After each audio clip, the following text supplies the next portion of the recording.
کیسے زندگی، آؤ علماء سے پوچھ لیں، آئے جو مشکل پیش کوئی، آؤ علماء سے پوچھ لیں۔ الحمدللہ رب العالمین والصلاة والسلام علی سید المرسلین، اما بعد فاعوذ باللہ من الشیطان الرجیم، بسم اللہ الرحمن الرحیم۔ الصلاة والسلام علیک یا رسول اللہ، الصلاة والسلام علیک یا حبیب اللہ، الصلاة والسلام علیک یا نبی اللہ، وعلی آلک واصحابک یا نور اللہ۔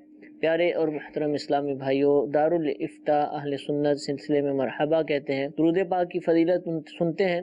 شیخ طریقت امیر اہل سنت دامت برکاتہم العالیہ درود و سلام پر کے فضائل پر مشتمل رسالے ضیاء درود و سلام میں حدیث پاک نقل فرماتے ہیں، نبی کریم علیہ السلام نے ارشاد فرمایا، فرض حج کرو، بے شک اس کا اجر 20 غزوات میں شرکت کرنے سے زیادہ ہے، اور مجھ پر ایک مرتبہ درود پاک پڑھنا اس کے برابر ہے۔ صلو علی الحبیب صلی اللہ تعالی علی محمد صلی اللہ تعالی علیہ وآلہ وسلم۔ کالز ہمارے پاس موجود ہیں، پہلی کال سلسلے میں شامل کرتے ہیں۔ جی باب المدینہ کراچی سے عبدالرحیم۔ آج کے دنوں میں اگر کسی نے مکان بیچا اور اس کے بعد جو رقم آئی تو اس رقم سے اس کے اوپر حج فرض ہوگا؟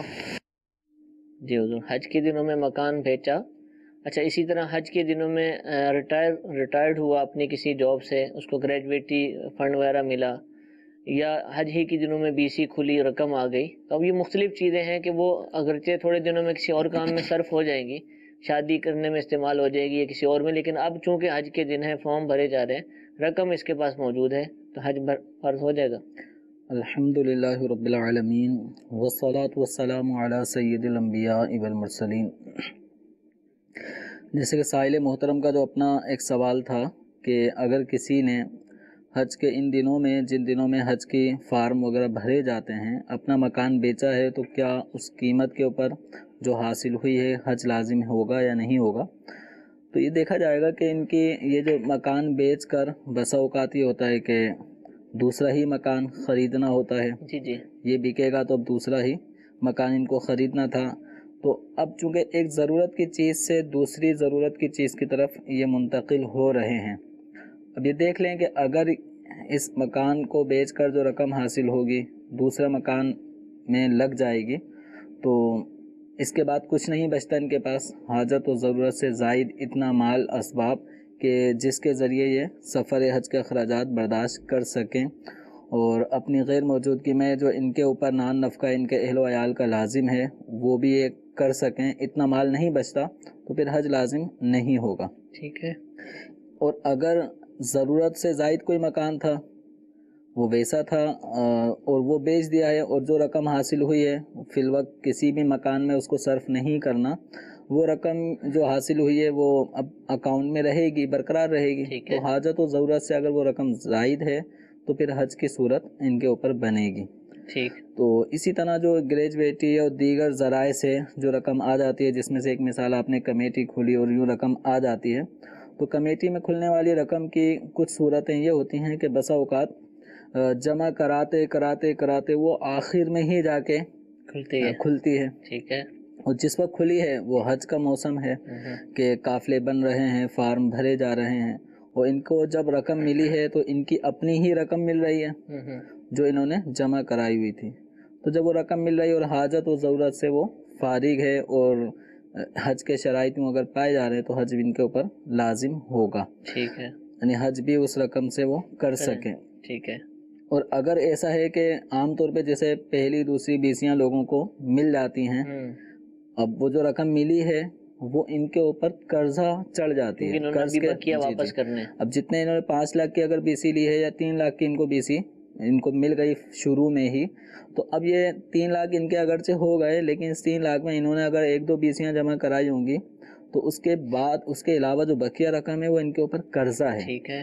تو حج کے لیے جو رقم ہوتی ہے اس میں اس چیز کو بھی مد نظر رکھا جاتا ہے کہ وہ قرض میں ڈوبی ہوئی رقم نہ ہو. ٹھیک ہے. اگر قرضہ ہے تو قرض ادا بالفرض کریں تو اس کے بعد بھی اتنا مال اسباب بچے کہ جس کے ذریعے سے وہ حج کا سفر بآسانی کر سکیں اور آنا جانا ممکن ہو اور گھر کے اخراجات جو ان کی غیر موجودگی میں ہوں گے وہ بھی پورے ہو سکیں. تو اس طرح کی صورتیں ان کو دیکھنی ہوں گی. جی ایک اور کال چلائیے. نکاح میں کتنے کلمے اور کون کون سی آیات پڑھنا ضروری ہے؟ نکاح میں کسی بھی قسم کے کلمے کا پڑھنا، جیسے عام طور پہ 6 کلمے ہیں تو ان میں پہلے دوسرے کلمے کو پڑھایا جاتا ہے یا کچھ صورتیں آیتیں. تو نکاح کے انعقاد کے لیے شرعاً اس طرح کلمات کا پڑھنا یا صورتوں اور آیات کا پڑھنا یہ لازم اور واجب نہیں ہے. ٹھیک ہے. البتہ نکاح کا جو خطبہ ہے وہ مسنون ہے. تو خطبے میں آیت قرآنی سورہ نساء کی جو ابتدائی آیت ہیں وہ پڑھی جاتی ہیں متعدد مقام سے. اسی موقع پہ احادیث جو نکاح کے حوالے سے ہیں ان کو بطور خطبہ پڑھا جاتا ہے. رہا دولہے کو پڑھانا، تو اس حوالے سے عام طور پہ ایک معروف طریقہ چلا آ رہا ہے کہ دولہے کو کلمہ شریف پڑھوایا جاتا ہے. ٹھیک. دوسرے لفظوں میں ہم یہ کہہ سکتے ہیں کہ توبہ، تجدید ایمان، اس انداز کا ایک وہ ماحول بنایا جاتا ہے. اور وجہ اس کی یہ بھی سمجھ میں آتی ہے کہ ہمارے معاشرے میں اس وقت کفریہ کلمات پر مشتمل گانے، پھر جو لوگوں کی آپس کی بیٹھکیں ہیں، صحبتیں ہیں، تو ان میں بھی ہنسی مذاق میں کفریہ باتیں، کفریہ کلمات پر مشتمل جو ہے وہ مذاق مسخریاں، یہ اس وقت ہمارے معاشرے کے اندر یہ چیزیں آتی جا رہی ہیں. ٹھیک ہے. پھر کوئی غمی کا موقع ہو تو اس میں الگ بعض کفریہ کلمات ایسے ہیں جو آدمی کی زبان سے سرزد ہو سکتے ہیں. تو احتیاط پر مشتمل یہ طریقہ کار اختیار کیا جاتا ہے اور یہ اچھا بھی ہے کہ چونکہ نکاح 2 مسلمانوں کے درمیان ہوگا، مرد عورت دونوں کا مسلمان ہونا ضروری ہے. یہی نہیں بلکہ جو گواہ ہیں ان کا بھی مسلمان ہونا ضروری ہے. تو جس ماحول میں اس وقت ہم رہ رہے ہیں، جی رہے ہیں، زندگی گزار رہے ہیں، تو یہ خطرات رہتے ہیں کہ کہیں کوئی کفریہ بات سن کر اس پہ ہنسی نہ آ گئی ہو یا کوئی گانا کفریہ گنگناتے ہو، پتہ ہی نہیں ہے کہ وہ کفریہ گانا ہے یا نہیں ہے، لیکن ہے وہ کفر صریح پر مشتمل. جیسے اللہ تعالیٰ کے لیے بعض گانوں میں ظالم کے الفاظ استعمال کیے جاتے ہیں، بعض گانوں میں اللہ تعالیٰ کے لیے نہ جاننے کے بارے میں بھی اس طرح کے الفاظ بالکل سنائے جا رہے ہیں. تو اب یہ ایسا ماحول اس وقت ہمارے یہاں پہ ہو چکا ہے. تو ایمان بچانا، ایمان کا تحفظ، اس کی طرف عام طور پہ لوگوں کی توجہ نہیں ہے. تو اس لیے یہ اچھی ایک صحبت سے یہ بات سامنے آتی ہے کہ ہمیں ایمان کا تحفظ ہو، ایمان کی فکر لاحق ہو. تو جو محتاط علماء ہوتے ہیں یا نکاح پڑھانے والے افراد ہوتے ہیں تو وہ ایسے موقع پر ایمان کی ایک اہمیت کو بھی بیان کر رہے ہوتے ہیں، اور پھر دولہا اور جو اس محفل نکاح میں موجود افراد ہوتے ہیں ان کو توبہ، تجدید ایمان کی اہمیت بھی بتاتے ہیں. ٹھیک ہے. اور یہ ہمارے اسلاف کا طریقہ بھی ہے کہ وہ ایسے موقع پر وہ تو ہفتوں میں، مہینوں میں توبہ، تجدید ایمان، تجدید نکاح یہ بھی کیا کرتے تھے. تو چونکہ نکاح 2 مسلمانوں کے درمیان ہوتا ہے، کہیں ایسا نہ ہو جو نکاح جس آدمی کا ہو رہا ہے اس سے کہیں کوئی کفریہ جملہ نکل گیا ہو.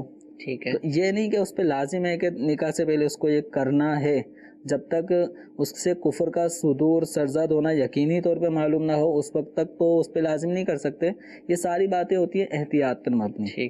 تو یوں کلمہ شریف اور اپنے سابقہ گناہوں، اور اگر کوئی کفر سرزد ہو گیا ہو تو اس سے توبہ کرتا ہوں، اس طرح کے کلمات پڑھائے جا رہے ہوتے ہیں. اس میں کلمہ شریف بھی پڑھا جاتا ہے. تو ایک اچھا طریقہ ہے. ٹھیک ہے. لازم نہیں ہے. ٹھیک ہے. اچھا طریقہ ہے. ہاں اگر جہاں کفر سرزد ہو گیا ہو تو وہاں تو کنفرملی یہ حکم ہوگا کہ اب توبہ بھی کرنی ہے، توبہ کے ساتھ تجدید ایمان بھی کرنا لازم ہے. پھر اس کے بعد جو ہے نا وہ نکاح کے صورت آپ نے ارشاد فرمایا، اور چند دن پہلے بھی یہ سوال آیا تھا، اس میں بھی وضاحت ہوئی تھی کہ اس کا مقصد یہ ہے کہ تجدید ایمان، احتیاط. لیکن بعض دفعہ دیکھا گیا کہ اس کو کسی اور سینس میں لیا جاتا ہے. میں نے خود ایک نکاح دیکھا، گاؤں میں تھا، اگرچہ بزرگ تھے جو پڑھا رہے تھے، تو پڑھ کلمہ، وہ نہیں پڑھا گیا، بیچارہ گھبرا گیا، پڑھ دوسرا کلمہ. تو اب وہ کسی اور میں ٹیسٹ کی صورت بن رہی ہے کہ ٹیسٹ لیا جا رہا ہے کہ اس کو کلمہ آتا ہے یا نہیں آتا، تو کیا یہ تصور تو بالکل نہیں ہے نا. نہیں اگر اس کا بہتر مقصد یہ یہ کہ نہیں پڑھایا جائے، نکاح خواہ خود ہی اس کا پڑھائے. مقصد یہ نہیں ہے کہ اب بھری محفل میں اس کو مطلب ذلت ایک کا دولہا سامنا خود کرنا پڑے. مجھے یاد ہے، بہت پرانی بات ہے، بچپن میں وہ دولہا ان کی شادی ہونے والی تھی جی تو وہ پریشان تھے اور میرے پاس آئے کہ مجھے کلمے یاد کروا دو. تو وہ انہوں نے کبھی قاعدہ سپارہ کچھ بھی نہیں پڑھا تھا، تو پھر ان کو کلمے یاد کروائے، لیکن وہ پریشان تھے کہ اب میری ہونے والی شادی اور نکاح ہوگا تو اس وقت یہ ایک مرحلہ یہ بھی آئے گا کہ کلمے سنے جائیں گے. تو کلمے یاد تو کرنے چاہیے، لیکن یہ جو کانسیپٹ ہے یہ اس میں دیکھیں، اس میں کسی کو امتحان ان معنوں میں لینا کہ اس کو سب کے سامنے مطلب یہ پتہ چلے کلمہ نہیں آتا اس کو تو یوں اس پہ ہوٹنگ ہو، تو یہ طریقہ درست نہیں ہے. ایسے موقع پہ نکاح خواہ ہی خود ہی کلمے کی تلقین کرتا رہے، پڑھاتا رہے. تو اس میں جس کو یاد ہے وہ بھی پڑھتا رہے گا، جس کو یاد نہ ہو تو کم از کم وہ دہرا لے گا. تو کسی کا اس موقع پہ امتحان لینا اور اس کو مشقت میں ڈالنا یہ اچھی بات نہیں ہے. تو کلمے کا لفظ آیا اور کلمے کی بات ہوئی، نکاح کے وقت یاد کیے جاتے ہیں. بچپن سے لوگ بچوں کو یاد کرواتے ہیں، جہاں بھی پڑھنے جاتے ہیں کلمے رٹوائے جاتے ہیں، اور کئیوں کو یاد رہ جاتے ہیں، کئیوں کو ایک دو یاد رہ جاتے ہیں، کئیوں کو سارے ہی بھول جاتے ہیں. پہلے کلمہ یاد ہوتا ہے، اس کے علاوہ جو ہے وہ یاد نہیں ہو پاتے، یا دو کلمے یاد ہوتے ہیں. ان کا مقصد کیا ہے؟ یہ بس صرف رٹنے کی حد تک ہے کہ کلمہ پڑھنے سے کوئی ان کے ایمان میں مضبوطی آ جائے گی یاد کرنے سے، یا پھر یہ کسی اور مقصد کے لیے تھے کہ ان کے مطلب معانی پر بھی غور کرنا تھا، وہ جو باتیں بیان ہوئی ہیں ان کی طرف توجہ کرنی تھی، یا پھر رٹا لگانا ہے اور اس کے بس ایک جو طریقہ کار چلا آ رہا ہے؟ اصل میں ہمارے یہاں پہ بعض چیزیں وہ رسم کو کے طور پہ ہی اس کو رٹ لیا جاتا ہے، یا اس کو کیا جاتا ہے، یاد کیا یا پڑھایا جاتا ہے.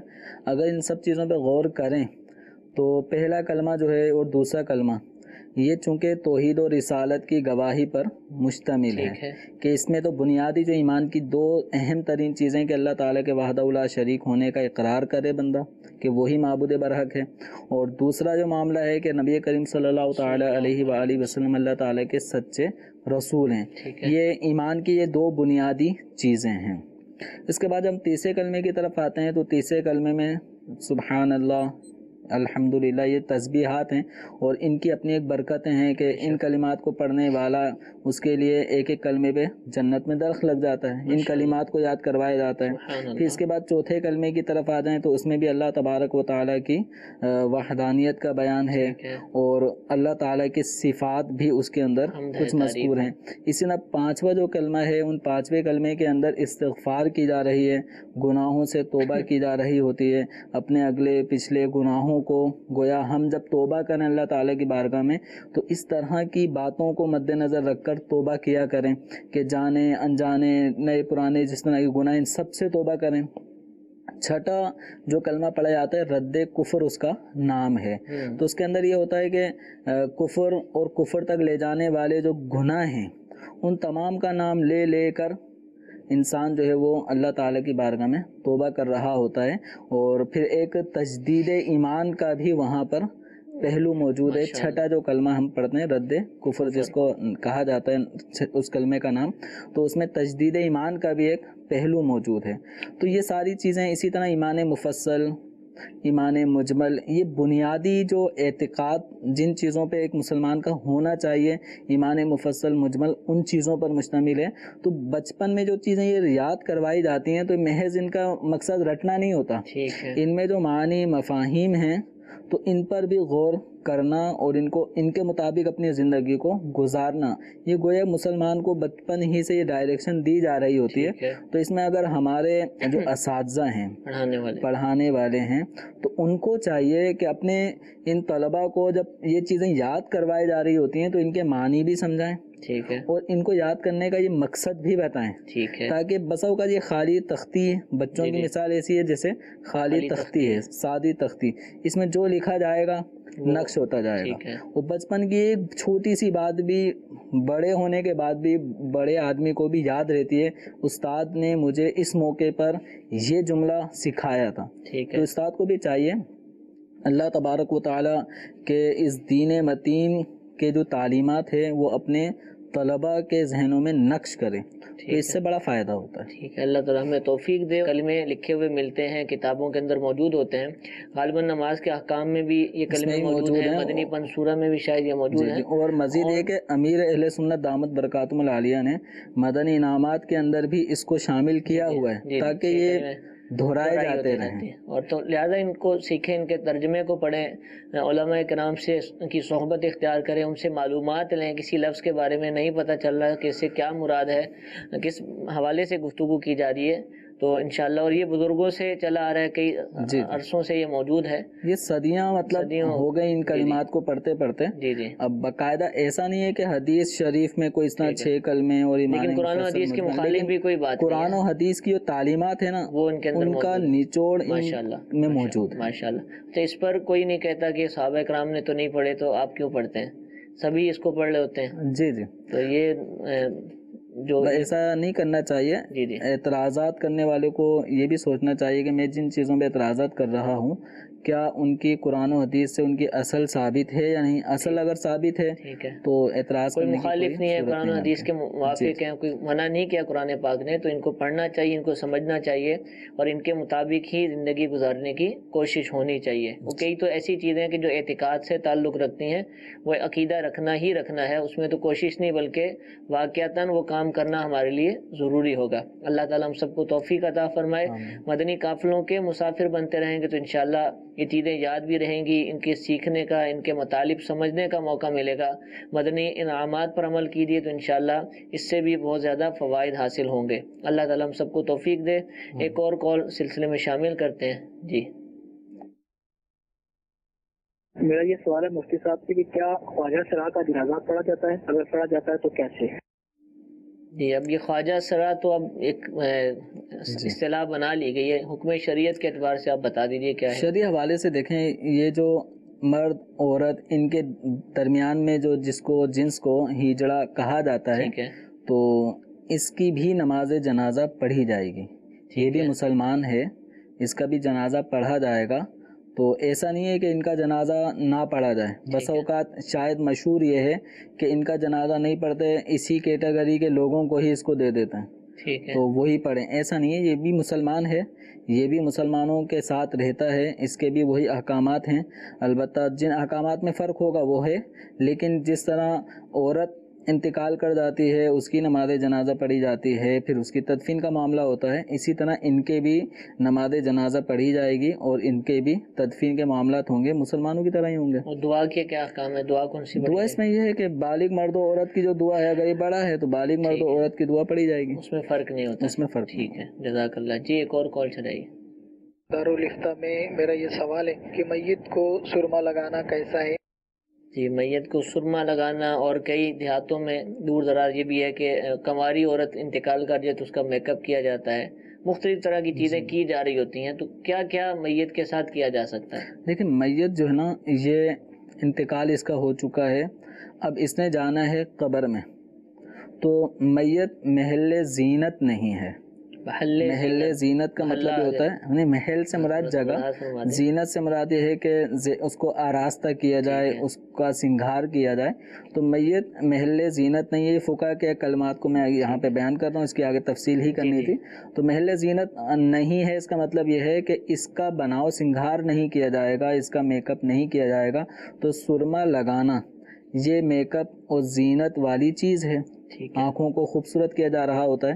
تو جو آپ نے مزید سوال جو ایڈ کیا ہے کہ غیر شادی شدہ کنواری کم عمر بچیوں کا جو انتقال ہو جاتا ہے تو ان کو بھی اس طرح سے میک اپ کرنا، یہ اس کی بھی ممانعت ہے.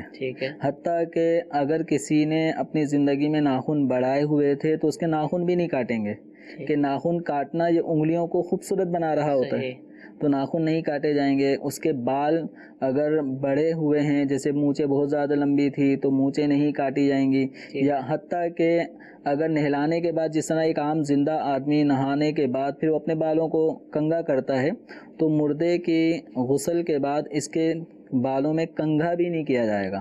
اگر داڑھی ہے تو داڑھی میں بھی کنگھا نہیں کیا جائے گا، کہ کنگھا کرنا بھی ایک زینت والا کام ہے. ٹھیک ہے، وہ مردے کے ساتھ بناؤ سنگھار کا معاملہ نہیں کر سکتے، یعنی کچھ بھی نہیں کرنا، بالکل اس جیسا کو اس سادہ غسل رکھنا دینا ہے۔ اور ہاں البتہ جہاں شریعت مطہرہ نے کچھ چیزیں بیان کی ہیں، جیسے کہ اس کے جو اعضائے سجود ہوتے ہیں، ٹھیک ہے، جیسے پیشانی یہ زمین پہ سجدے میں رکھتا ہے، اسی طرح اس کے ہاتھ ہیں، اس کے گھٹنے ہیں، اس کے قدم ہیں، تو جو اعضائے سجود ہیں ان کے اوپر خوشبو لگائی جائے، ماشاءاللہ، تو یہ جتنی شریعت مطہرہ نے ہمیں اجازت دی ہے وہ ہم کریں گے۔ ٹھیک ہے، جزاک اللہ۔ اور غسل کیسے دیا جائے، کفن کیسے پہنایا جائے، الحمدللہ اس کی تربیت کا بھی اہتمام دعوت اسلامی کرتی ہے۔ دعوت اسلامی کے 3 دن کے، 12 دن کے، 30 دن کے سنتوں کی تربیت کے جو مدنی قافلے ہوتے ہیں ان میں تو یہ چیزیں سکھائی بھی جاتی ہیں، پریکٹیکل کر کے بھی دکھایا جاتا ہے۔ اس کے علاوہ الحمدللہ دعوت اسلامی کی مجلس تجہیز و تکفین کہ جس کا بنیادی مقصد مسلمانوں کو تجہیز و تکفین کے مسائل سکھانا اور ساتھ ہی ساتھ اس کے حوالے سے مسلمانوں کی تربیت کرنا تاکہ وہ ضرورت پڑنے پر کفن دفن اور اس طرح کے معاملات کر سکیں۔ تو اگر آپ یہ چیزیں سیکھنا چاہتے ہیں، اس کے حوالے سے معلومات کرنا چاہتے ہیں تو آپ مجلس تجہیز و تکفین کے اسلامی بھائیوں سے رابطہ کریں۔ اس مجلس کی طرف سے الحمدللہ ایک کارڈ بھی شائع ہوا ہے جو کہ پریس ہو جاتا ہے، لپیٹ کر آپ جیب میں رکھ سکتے ہیں۔ تو مرنے کے بعد سے لے کر دفن تک کے جو معاملات ہیں کہ جو کیا کیا کام کرنے ہوتے ہیں وہ سارے کے سارے الحمدللہ اس جیبی سائز کے کارڈ کے اندر وہ درج ہیں، موجود ہیں۔ آپ اس کو حاصل کیجئے، اس کو پڑھیے، انشاءاللہ بہت زیادہ معلومات حاصل ہوں گی۔ سوال یہ ہے کہ اگر کسی کو راستے میں سے کوئی پھل یا سبزی ملے اب کیا کرنا چاہیے؟ اٹھا لے تو نہ اٹھائے گا تو ضائع ہو جائے گی، خراب ہو جائے گی، اٹھا لے تو اب کیا کرے؟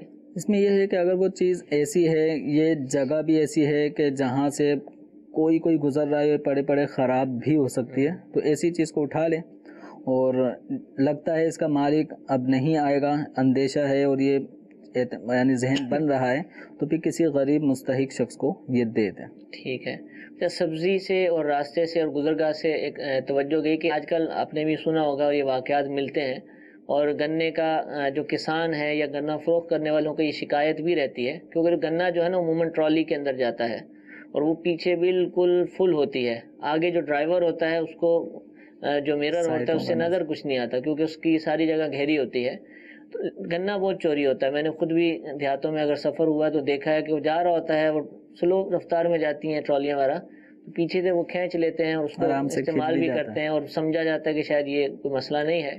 تو اب جو ڈرائیور جا رہا ہے اور اگر اس نے دیکھ بھی لیا تو ضروری نہیں کہ وہ مالک ہو، ویسی ٹرانسپورٹیشن کے لیے اس نے اپنی ٹرالی رکھی ہوئی ہے، اس کا حکم کیا؟ یہ بہت زیادہ ہوتا ہے، کیا یہ چوری کہلائے گا، غصب کہلائے گا، کیا کہلائے گا، یا لوگ کرتے ہیں تو اجازت کہلائے گا؟ کیا کریں گے؟ نہیں، اس طرح لوگ کر رہے ہیں تو ہم بھی کرنے لگ جائیں تو یہ کوئی دلیل نہیں ہے۔ اس میں یہ ہے کہ لازمی بات ہے جس نے اپنے ٹرالی میں اس طرح لادا ہوا ہے پھر یقیناً وہ باندھتے بھی ہیں، سب کچھ کرتے ہیں، تو اب جو پیچھے سے کھینچ لیتا ہے تو اس کھینچنے والے کو بھی غور کرنا چاہیے کہ وہ ڈرائیور کے سامنے تو نہیں کھینچ رہا، یا اس کے مالک کے سامنے اگر کھڑا ہو تو یہ کبھی بھی نہیں کھینچے گا، مالک کی غیر موجودگی میں ہی یہ کام ہو رہا ہے، تو یہ عمل ایک طرح کا چوری کے زمرے میں آ جائے گا، یعنی یہ عمل اس کو ہم عرفاً چوری کہہ دیتے ہیں کہ مالک نہیں ہے تو چرا لیا، تو یہ بہرحال ناجائز ہے، گناہ کا کام ہے۔ ہمیں تو حدیث شریف میں یہ حکم ہے کہ کوئی اپنے بھائی کی لاٹھی، اس کی لکڑی جو جس کے ذریعے وہ کام لیتا ہے، تو وہ لاٹھی بھی اس کی دل کی خوشی حاصل کیے بغیر نہ لے، ٹھیک ہے، جب تک جس کو ہم یہ کہیں کہ اس کی خوشی کے بغیر حاصل نہ کرے، وہ ناراض ہے، وہ دینا نہیں چاہتا، ہم اس کو مذاق میں پھر بھی لے رہے ہیں، تو اس کی بھی ممانعت ہے۔ تو اب جو گنا لے لیا تو لینے والے کا تو مقصد یہ کہ اس کو کھانا ہے، تو اس نے جو کچھ کھایا وہ ناجائز کیا، گناہ گار ہوا، اور اس پہ لازم ہے کہ مالک سے یا تو اس کی تلافی کرے کہ میں نے آپ کے اس سے گنا لے لیا تھا، اس کو کیا پتا کہ کس کا ٹرک تھا، مالک کون تھا، تو غور کریں۔ یہ دنیا میں تو اگرچہ یہ مالک کو بھی نہیں پتا کہ اس کے گنے اس طرح سے چرا لیے گئے، اور آپ کو بھی نہیں پتا اس کا مالک کون ہے، لیکن قیامت کے دن فَمَن يَعْمَلْ مِثْقَالَ ذَرَّةٍ خَيْرًا يَرَهُ، ایک ذرہ برابر بھی اچھائی کی تھی وہ بھی انسان دیکھ لے گا، وَمَن يَعْمَلْ مِثْقَالَ ذَرَّةٍ شَرًّا يَرَهُ، اور اگر ذرہ برابر بھی اس نے برائی کی تھی وہ بھی دیکھ لے گا۔ تو قیامت کے دن تو حقدار آ جائے گا۔ تو بہرحال اگر مالک کا نہیں پتا تو اب ایسی صورت میں جتنی مالیت کا وہ گنا اس نے کھا لیا ہے تو اتنی مالیت کو پھر یہ صدقہ کر دیں، ٹھیک ہے، یعنی کسی غریب نادار کو دے دیں، یعنی پہلے تو مالک کو تلاش کرے، اول مالک کو تلاش کرنے کا حکم ہے، یہ ممکن نہ ہو تو پھر اتنی مالیت کسی غریب شخص کو دے دے بطور، یعنی ایک اس طرح حیثیت سے کہ میں اس کی طرف سے اس کو دے رہا ہوں، تو اس عمل سے سچی توبہ اگر یہ کرے تو امید ہے کہ اللہ تبارک و تعالی آخرت میں مواخذہ نہ فرمائے، پکڑ نہیں فرمائے گا۔ اچھا ڈرائیور سے اجازت لے لے، ڈرائیور بولتے ہیں ہاں بھی لے لو کوئی مسئلہ نہیں، ایک آدھے ڈرائیور کیا اس بات کا مجاز ہے، چاہے گنا ہو یا کوئی بھی چیز ہو، یا کوئی مالی ہے کسی جگہ کا، کھیت کا، باغ کا، بولتا ہے ہاں ٹھیک ہے لے لیں، ایک دو لے لیں کوئی مسئلہ نہیں، تو مالک نہیں ہے حقیقت میں، تو کیا ان کو عمومی طور اجازت پہ یہ ہوتی ہے؟ ڈرائیور حضرات جو ہوتے ہیں یہ مالک نہیں ہوتے، جی جی اسی طریقے سے جو ملازم ہوتے ہیں کسی بھی کھیت میں کام کرنے والے تو وہ بھی مالک نہیں ہوتے،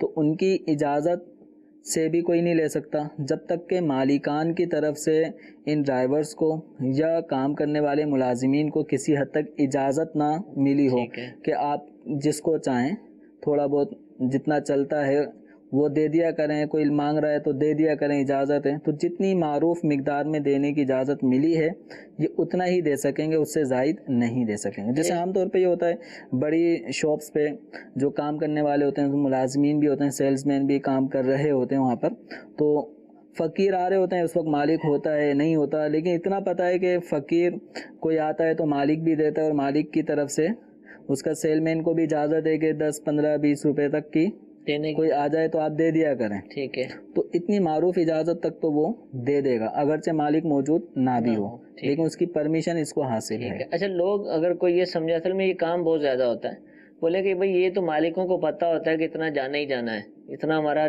چھینا ہی جائے گا، کوئی مسئلہ نہیں ہے، جو مفتی صاحب مسئلہ بتا رہے ہیں کوئی ایسا ہے نہیں ہے، کیا یہ قیاس سوچا جا سکتا ہے، کیا جا سکتا ہے؟ یہ میں نے پہلی عرض کیا نا کہ جو ہو رہا ہے اس کو ہم دلیل نہیں بنا سکتے، مالکان کو ہی پتہ ہے کہ یہ راستہ ہے خطرناک یہاں سے، لیکن کوئی بھی راضی نہیں ہے۔ حدیث شریف ذہن میں رکھ لیں کہ کوئی بھی شخص اپنے بھائی کی لاٹھی بھی اس کی دل کی خوشی کے بغیر نہ لے، ٹھیک ہے، تو جب لاٹھی نہیں لے سکتے اس کی دل کی خوشی کے بغیر تو گنا یہ قیمتی چیز ہے، وہ تو ختم بھی ہو جائے گا، اس حوالے سے اس کی اجازت نہیں ہوگی جب تک اس کی اجازت نہ ملے مالک کی طرف سے۔ جزاک اللہ۔ ایک کال سلسلے کا حصہ بناتے ہیں جی۔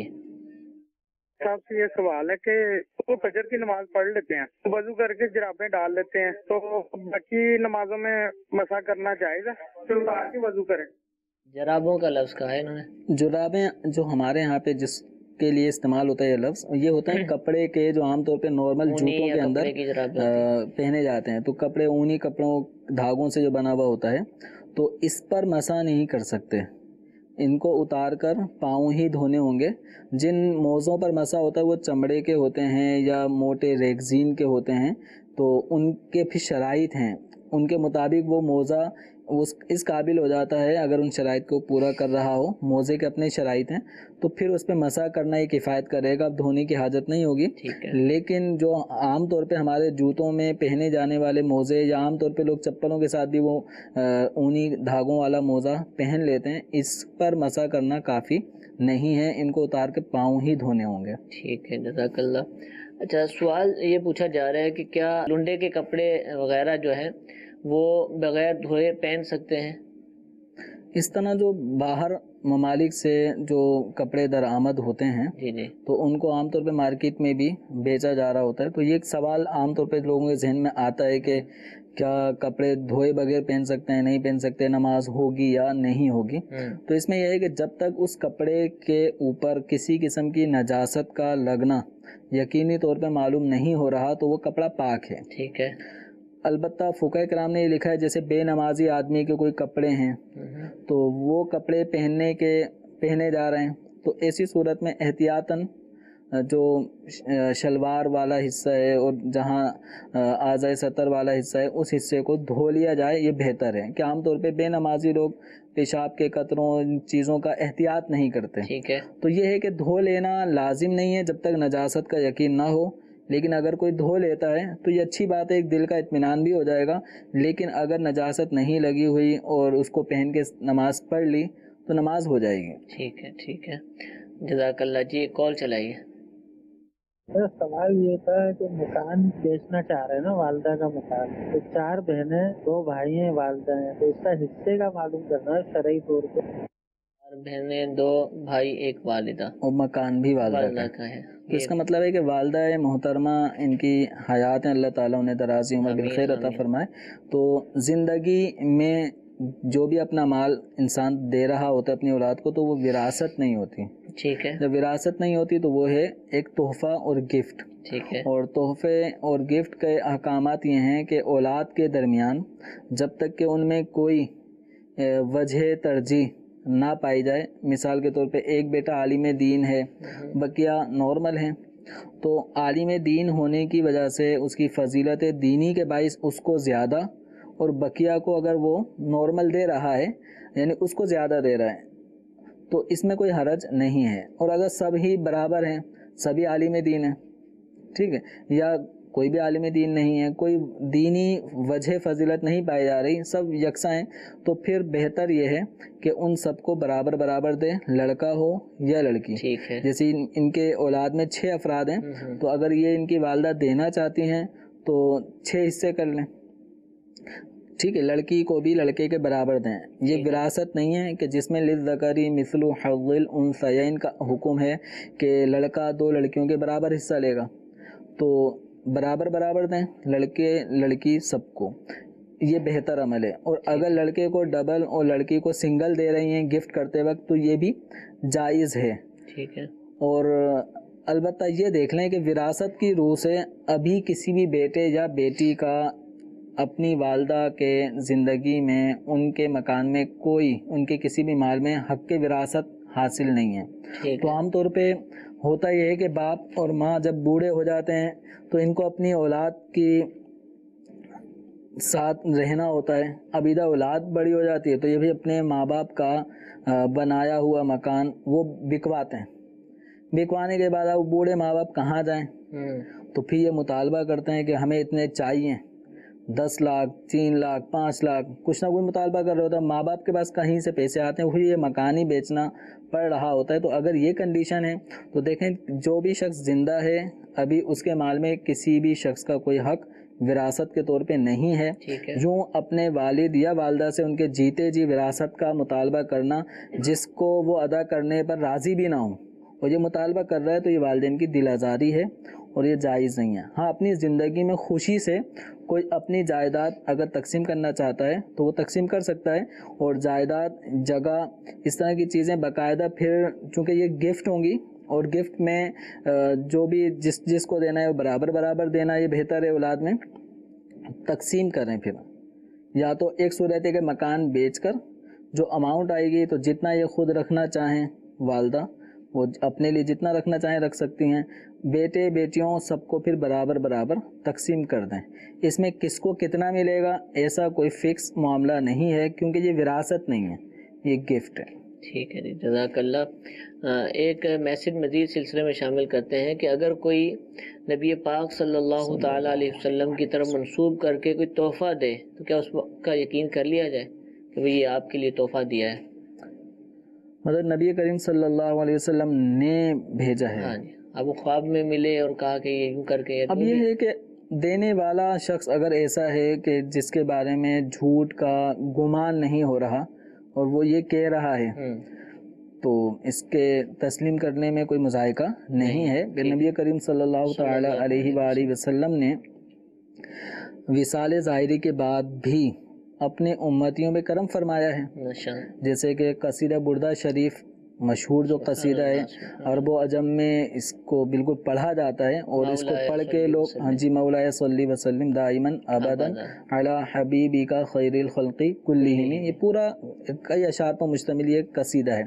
تو اس کے جو مصنف ہیں ان کو نبی کریم صلی اللہ تعالی علیہ وآلہ وسلم نے ان کو خواب میں تشریف لائے اور ان کو چادر عطا فرمائی اور بردہ چادر ہی کو کہتے ہیں. اسی مناسبت سے انہوں نے اس قصیدے کا نام قصیدہ بردہ بھی رکھا ہے. تو چادر ان کو ملی. اسی طرح بعض بزرگوں کو آپ صلی اللہ تعالی علیہ وآلہ وسلم نے کچھ چیزیں عطا فرمائیں. جب وہ بیدار ہوئے تو وہ چیزیں ان کے پاس موجود بھی تھیں جو نظر بھی ان کو آ رہی تھیں. تو یہ ممکن ہے، اس میں کوئی ایسا ناممکن ہونے والی کوئی بات نہیں ہے. ٹھیک ہے. آخری سوال کہ قبر میں جو 3 سوال پوچھے جائیں گے وہ کون کون سے ہیں یہ ارشاد فرمائیں. پہلا سوال یہ ہوگا من ربک،